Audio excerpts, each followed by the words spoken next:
Welcome to Accolade's Blue Angel Squadron. For you new pilots, the next 40 minutes will give you the history of the early Blue Angels and demonstrate the maneuvers of the modern-day F-18 Hornets you'll be expected to perform in Accolade's formation flight simulation. Study hard and commit those moves to memory, because when you're in the middle of a 360-degree diamond roll, there won't be time for second guessing.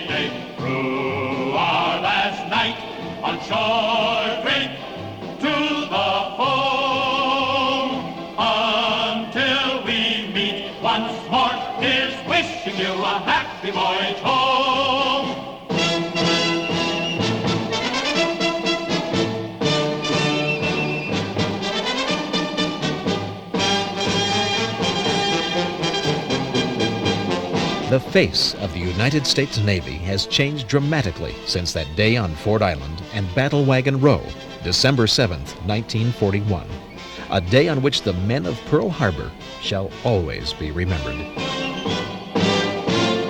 Through our last night on shore, drink to the home until we meet once more. Here's wishing you a happy voyage home. Today, there's a new Navy, a cohesive blend of equipment, men, and technology, a fighting force of formidable strength and air superiority, such as the world has never known.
The F-14 Tomcat, top gun of the fleet and pride of the United States Navy, shown here in the carrier landing configuration.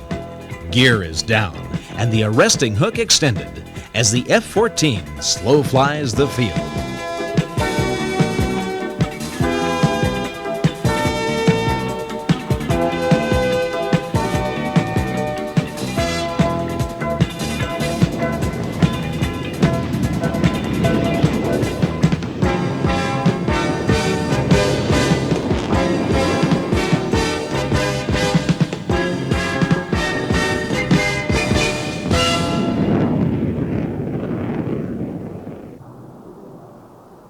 Now there's a new Top Gun, a sleek jet fighter that's making its own record in the annals of naval aviation history. It's called the Hornet.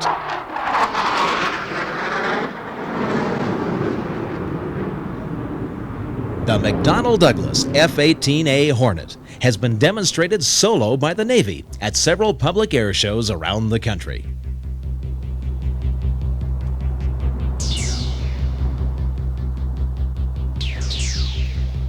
The powerful capability of this fighter aircraft is nothing short of awesome.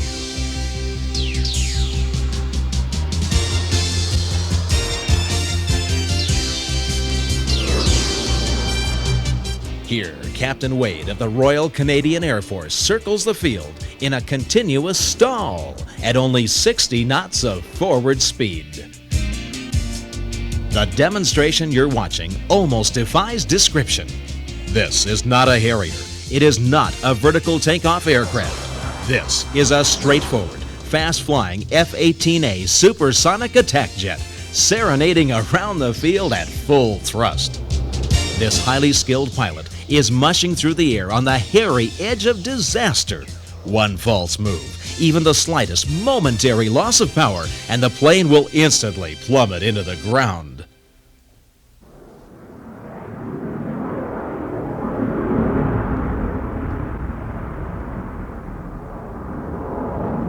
Now, while the F-14 Tomcat was making a big publicity splash, and as the Navy took delivery on the new F-18As, the Navy's Angels were still flying the A4F Skyhawks.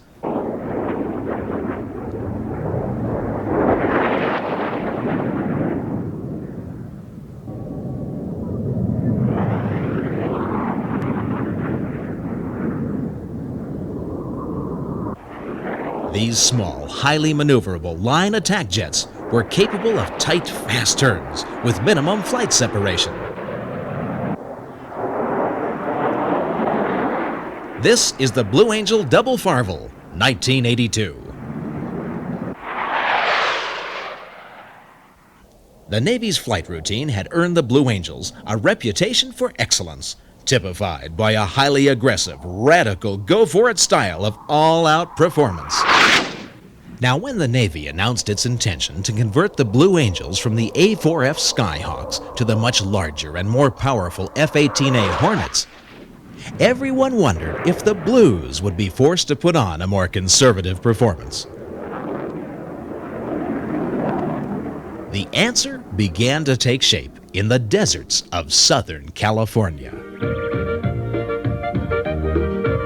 This is the Imperial Valley, a scant few miles from the border of the United States and Old Mexico. It's here that the Navy's Angels make their winter quarters at Naval Air Facility El Centro. As we approach the main gate, you can feel the pride and tradition that is pure Navy.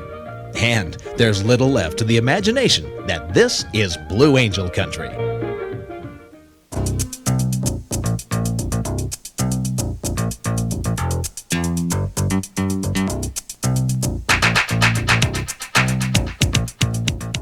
I first found the Blue Angels' new F-18As chalked up on the ramp at a special hangar adjacent to the main active runway. Fat Albert, the Blue Angels' flying parts warehouse, motel, personnel carrier, and all-around gopher, was parked close at hand. Fat Albert is an affectionate name given to the C-130 Hercules cargo plane. It's staffed and flown by Marine Corps pilots and ground crews. Now, because the Blue Angels were only here to practice their routines, I'd rather expected that some of the regimentation and spit and polish would be missing. Boy, was I wrong. The planes were lined up picture perfect in a row, straight as a carpenter's plumb line. These were no longer just F-18s. They were true Blue Angels. Every wing, every surface, every detail was attended to by a host of ground support personnel. If this was just for practice, you couldn't tell it by me. These people were serious and living up to their reputation as the Navy's best. If you've ever watched the Blue Angels perform, I'm sure you've seen the military manner that the pilots and crew members act out before a large air show audience. Well, at least I thought it was an act until I watched them fire up number 7 for a test flight. The routine you're watching is not for the benefit of an audience. What you're seeing is standard air ops. Once the pilot is briefed and seated comfortably in the cockpit, the crew chief stows the entry ladder up under the wing and takes his place in front of the aircraft. As he waits at parade rest, the pilot secures his retaining harness and leg restraints in anticipation of flight. When the pilot is ready to start engines, he signals his intention to the crew chief, who in turn gives a 3-fingered hand sign, which is the signal to his ground crew to start the APU. That's the auxiliary power unit needed to start the jet engine.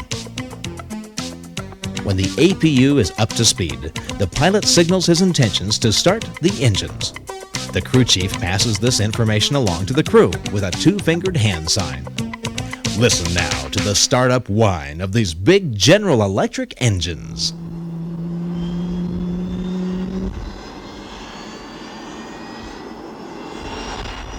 Once the second engine starts and the instruments have been checked, the pilot operates the control surfaces, checking the ailerons and the vertical stabilizer rudders. When the pilot is ready to embark on his mission, the crew chief signals him out by hand, finishing his duties with a crisp military salute. The pilot returns his salute of respect to his crew chief. If you fly your own aircraft, you may be interested to know that Blue Angel pilots do not pre-flight their aircraft for safety. The aircraft's integrity and performance is the responsibility of the crew chief. This is how complete and absolute these pilots trust their lives and their equipment to the hands of their ground crews. Perhaps now you know why a Blue Angel salute is given with such great pride. As number 7 rolls out to the active, the pilot once more checks the controls prior to takeoff.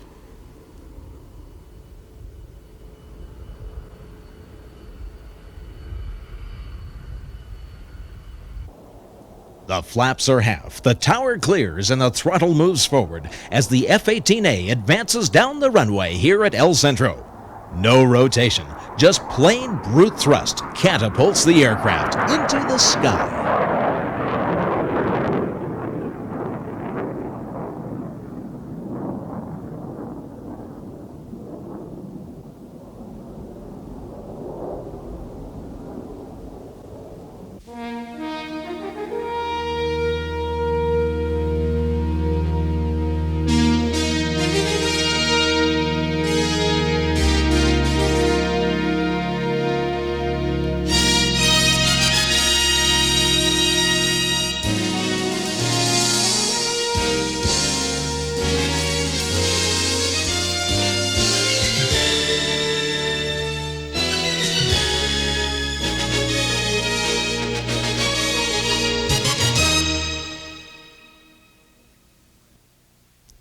The Blue Angels practice their planned routines twice each day, 7 days a week. I talked with the right wingman, Marine Corps Captain Mark Bircher, about wake turbulence and the Blue Angels' daily training procedures. Well, we pick formations relative to each other's aircraft that really minimize the aircraft interference, and the times that we will be going through wake turbulence is usually restricted to just through the turbulence, so the impact is really minimum. As you can see, the aircraft in formation have a depth. We keep a little depth between the aircraft so that each plane is actually flying in undisturbed air. There are 4 diamond formation pilots and 2 solo pilots, a total of 6 pilots in the air. You may notice that in these shots, the normal 4-plane diamond only has 3 planes. Where's the 4th plane? Well, on this day, left wingman Donnie Cochran took the day off to be with his wife in San Diego as she made him a proud new father. But for the remaining Blue Angels, the rigors of practice continued under the bright California skies, minus Donnie Cochran.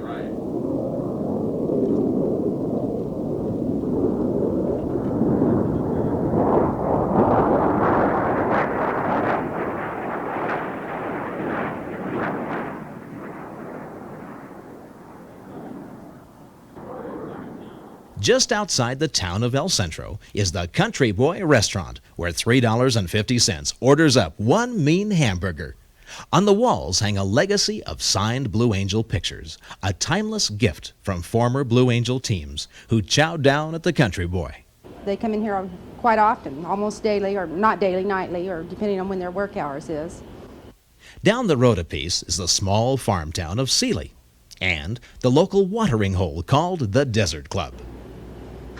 Judging from the signs on the men's room door, it would appear that a squadron or two has frequented the club to shoot a little pool and tell a few stories. Lynn Thompson tends the bar and talks about the blues. They have a lot of fun with each other. They cut up and play jokes on each other and stuff, but they like police theirself. They never get out of line. They're the best conduct as far as military that's ever been in here. And how do the local farmers feel about the Blue Angels? Well, I found this man fishing in an irrigation canal. That's right. The catfish weren't biting, so I got him to put down the pole and talk to me about the Blues. Well, sometimes they scare the fish, but it's always exciting to see them do their flips while I'm out here fishing, trying to relax and enjoy myself. And they're usually going 700 miles an hour upside down or doing something exciting. Now here's a great-looking display, the Blue Angels fleur-de-lis. As the four Diamond pilots turn their craft toward the sun, watch as one of the solo performers passes from underneath.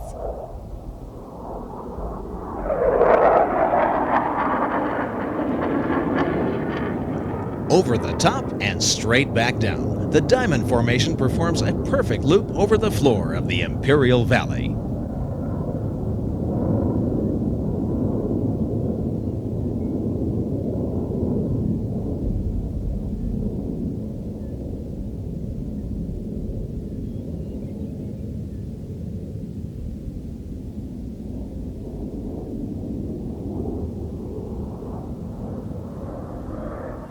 Once the practice is complete, the planes break into groups of the four Diamond pilots and the two solo performers. Flying Blue Angel number 1, the commanding officer and flight leader, Commander Gil Rude. Flying Blue Angel number 2, the right wingman and Marine Corps representative, Captain Mark Bircher.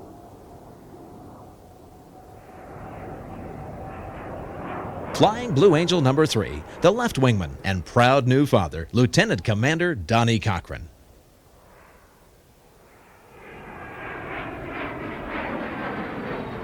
Flying Blue Angel number 4, the slot pilot from Dallas, Texas, Lieutenant Commander Pat Walsh. Now the tough guys. Flying Blue Angel number 5, the lead solo, Lieutenant Commander David Anderson. And closing up the back door, the opposing solo pilot, Lieutenant Wayne Molnar. As the sun sinks into the west over the Imperial Valley, after months of intensive training, the Blues are ready to take their routine on the road, thrilling audiences all over the world.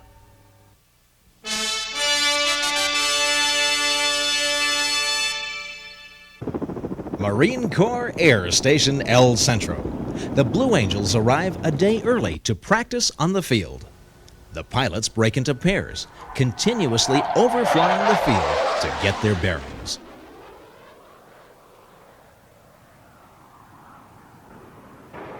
As the Blues set up for their landing, a high-speed Amtrak commuter train rushes by just off the end of the runway.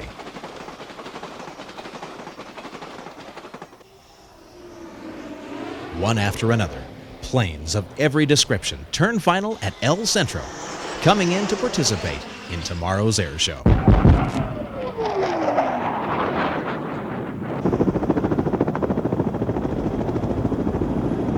here come the Hornets, each dropping their load of 500-pound bombs on the target. It's Saturday morning. The show gets off to a rousing start as the Marines perform an assault landing on the field. The crowd loves the action, but this is not what they're waiting for. The moment they've waited for has arrived. The Blues are on the move. Each pilot turns in front of his aircraft, ascends the ladder, and enters the cockpit. The crew chief follows the pilot, lending assistance in preparation for takeoff.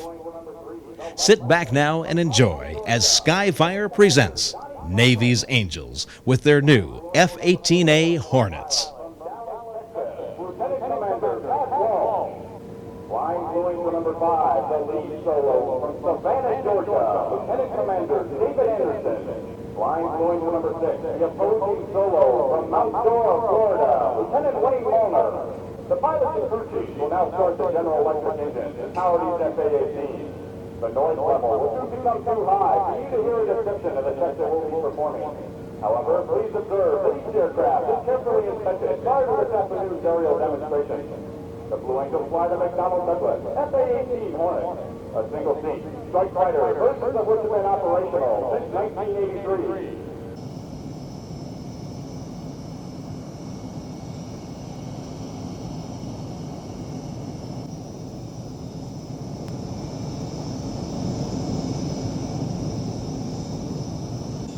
A flight deck crew member unchocks each aircraft, waits for the signal, then runs to the end of the lineup to join the other Blue Angels ground support crew members.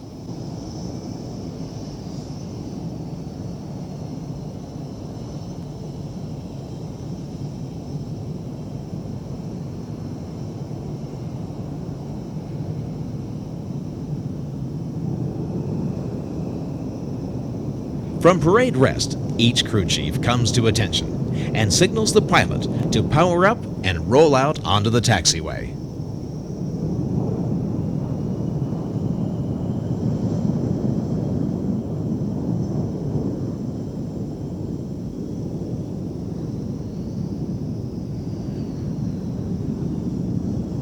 Due to the excessive heat from the plane's exhaust, the Blue Angels do not taxi in the tight formation, as was previously possible with the smaller single-engine Skyhawk.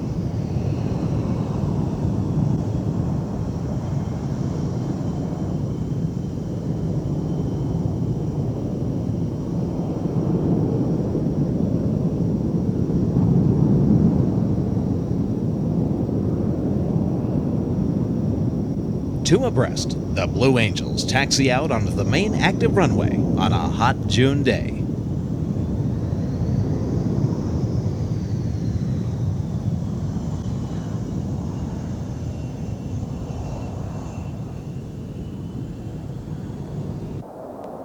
Now from your right, the four Diamond pilots are on the roll here at El Toro Marine Corps Air Station in Southern California. Sit back and enjoy as Skyfire presents Navy's Angels.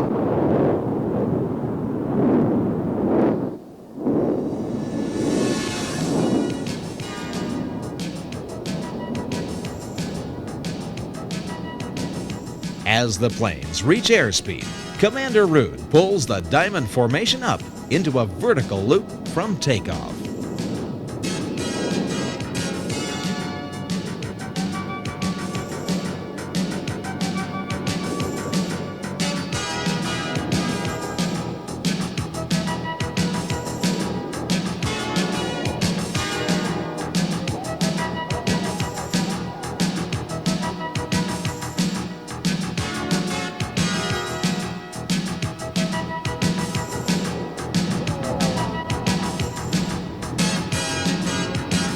Gear down, the lead solo performs a dirty roll on takeoff.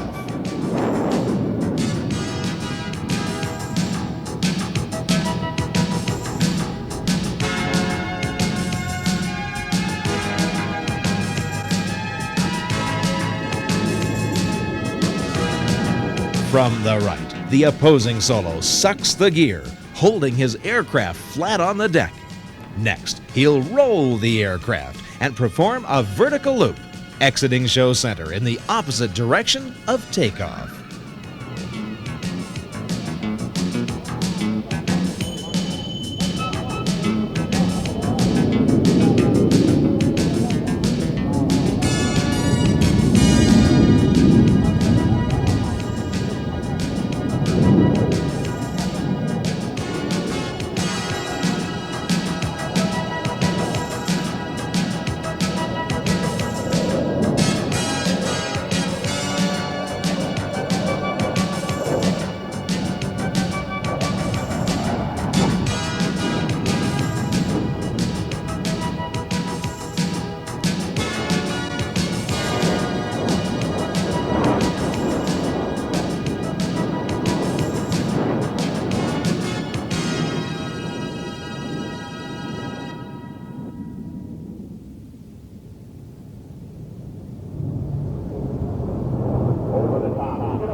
Approaching from the left and right at over 400 miles per hour, the two solos perform the knife edge pass.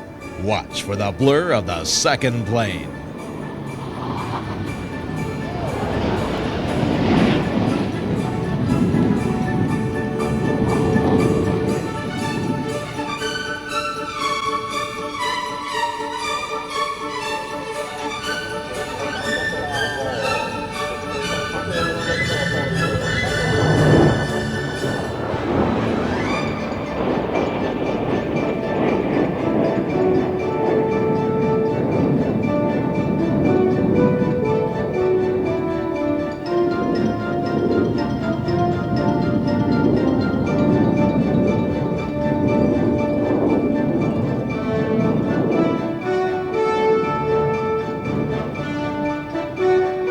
From your left, the two solo pilots pass in the carrier landing configuration.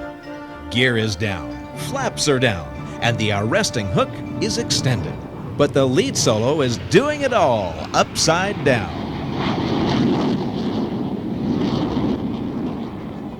Watch now as Blue Angel number 5 rolls out of the inverted position.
From your right, the tuck-over roll.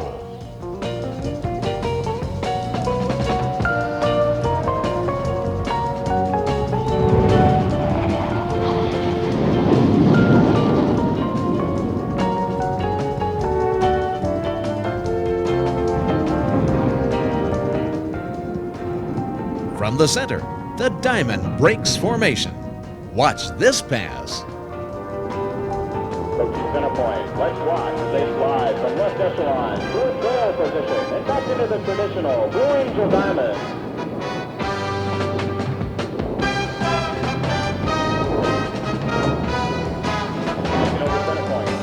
In both directions, the opposing solos perform a square loop with 4 distinct sides. Then return to show center for a second high-speed pass.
From the right, the formation pilots perform a right echelon roll.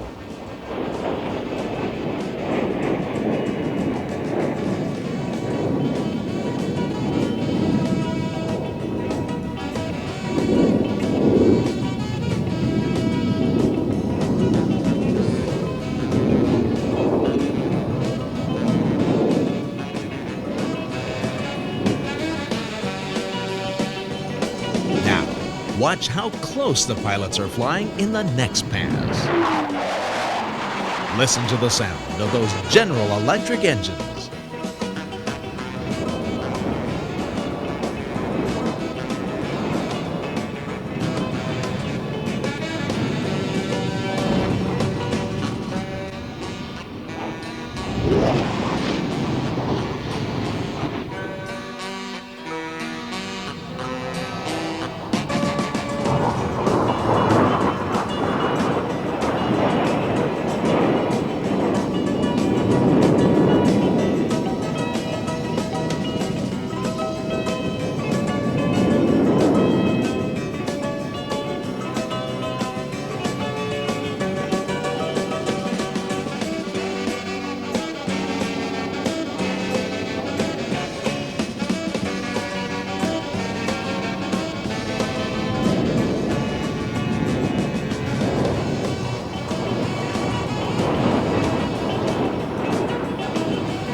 From the left, at 350 miles per hour, the Blue Angel, right abreast, flat pass.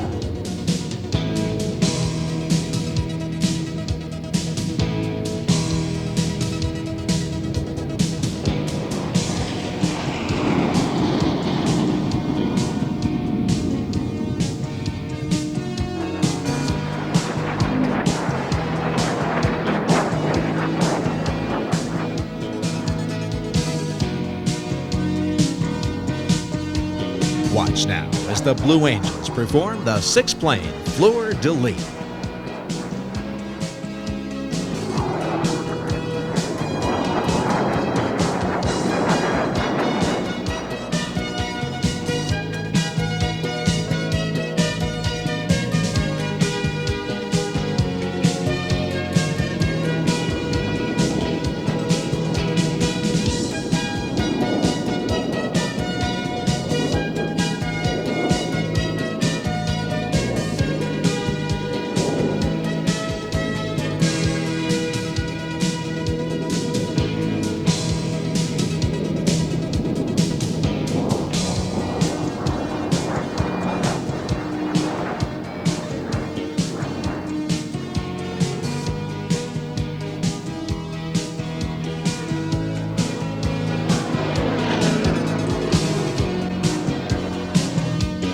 The pilots join back into formation for a final six-plane flat pass over the field.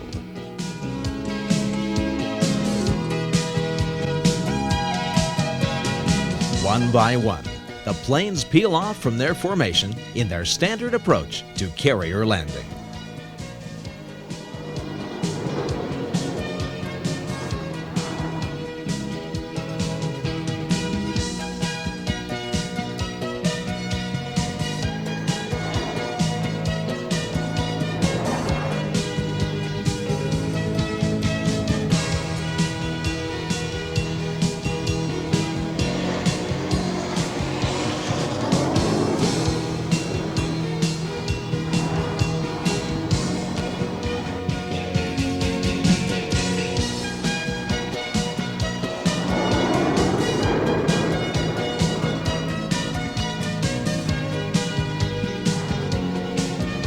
Watch closely and you can see Blue Angel number 6 working the control surfaces as he approaches the numbers.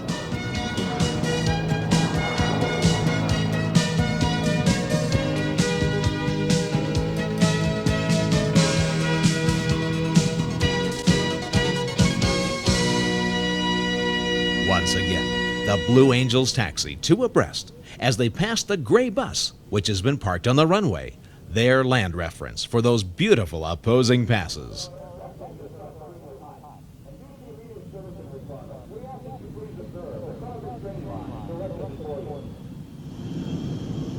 As the planes exit the taxiway and approach the tarmac, the ground crews prepare to receive the aircraft.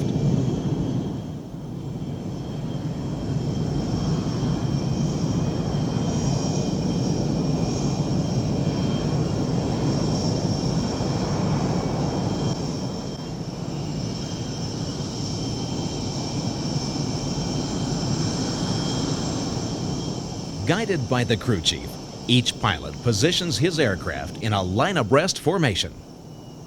After Blue Angel number 6 reaches his final position, the crew members stand at attention and wait for the signal to move.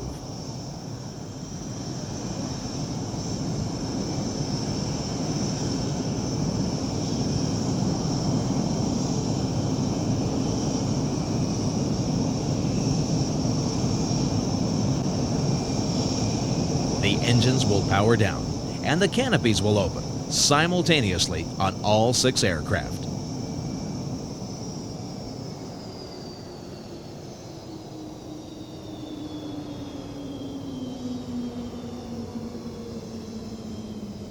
All together, the pilots exit the aircraft and descend the ladder to stand in front of their aircraft. This is your United States Navy, the Blue Angels.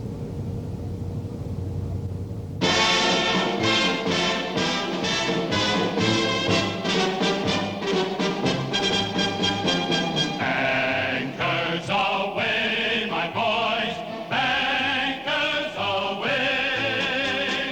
Farewell to college joys, we sail at break of day, day, day, day. Through our last night on shore, great